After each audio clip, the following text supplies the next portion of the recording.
L'équipe communale de Sakété a procédé ce jeudi à la réception provisoire du point de regroupement des déchets solides ménagers dans la commune de Sakété. Nous sommes venus faire la réception provisoire du centre de regroupement des ordures de la ville de Sakété. C'est un programme que le conseil avait depuis très longtemps. Aujourd'hui, c'est une réalité. Projet réalisé pour permettre aux populations de mieux assainir leur cadre de vie à travers des collectes de déchets solides qui doivent être déversés au point de regroupement pour le triage avant d'être convoyés vers le centre d'enfouissement. C'est pour regrouper les ordures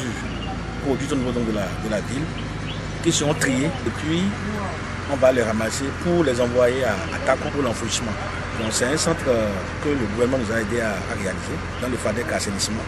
Et nous avons déjà même des ONG qui sont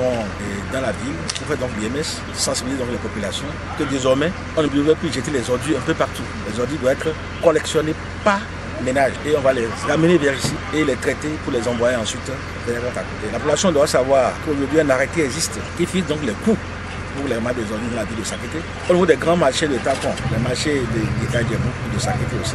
et la gare routière, nous avons donc des dépôts, des poubelles pour qu'on y mette des ordures. On ne doit plus faire les ordures n'importe où. Et il y a des zones qui concernent ces ordures-là. Donc c'est un succès pour le conseil communal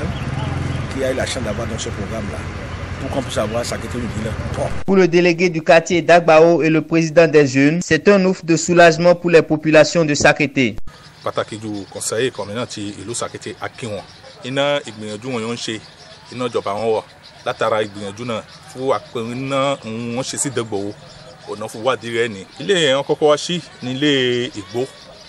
ibi wọn lè máa kówó sí alákọ̀ọ́kọ́ tán ìlú Sakété àti fún Ìgbó fún ba gbogbo náà jẹ́ fún ba gbolé jẹ́ fún ba àdúgbò jẹ́ yìí kò síbi yìí àwọn aráàlú lè kó gbó sí pàtó Ìgbó ìsẹ̀yìn ó sì ajẹ́ nǹkan yóò wúlò apá kan fọ́wọ́n ìjọba ìyọ́n máa ń gbé àfúnmọ́ ìṣe wọn oríṣiríṣi yé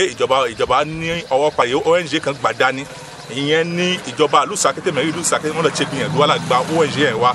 ONG náà siège náà wọ́n kọ́ sí Ìdẹ́gbòho bí ẹ̀yìn ilé òtó ibi ni wọ́n kọ́ sí Ìdẹ́gbòho siège náà wọ́n kọ́ síbi ìyẹn jẹ́ pé gbogbo Ìgbóyè gbogbo ìlú Sakété máa ń lò sẹ́yìn ọmọ kò wọ́ bíi náà máa wá travailler rẹ̀ á máa wá kó lọ ibi wọ́n gbé lọ fún ṣe ń wò wọ́n. Iná wa dùn sí gan nítorí gbogbo ohun yé kíní yé ń dá sílẹ̀ fìtínà yé Ìgbó ń dá sílẹ̀ yé iná olùkọ́jẹ́ fìtínà kékeré àwọn kanivó mú èèyàn ti ṣe ti 2003 àbó mú èèyàn ti ṣe gbẹ̀ fún tó bí ẹ̀wọ̀n náà gàlà rí pé Ìgbó ń bàjẹ́ èèyàn ti ṣe 2003 gbẹ̀yẹ àwọn aṣáájú mẹ́rẹ̀ ìlú ìbọ̀ síbẹ̀ rí pé Ìgbó gbogbo náà ní dí ọ̀nà ẹ̀jẹ̀ sí pé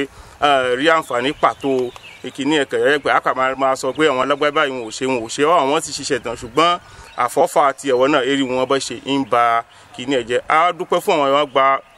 ètò òsàn ẹ̀jẹ̀ sí pé wọ́n fẹ́ gbé jáde pé àwọn ṣe ẹ̀yẹ kan yá máa wá da Ìgbó sí ìyégbó yẹn á sì padà ní àǹfààní kan fọwọ́ yẹ̀wọ̀ náà kò ń jẹ́ pé yá ń da síbẹ̀ ó kàn mọ́ ẹ̀bẹ̀ lẹ́sẹ̀ kan àpàdà kí wọn iná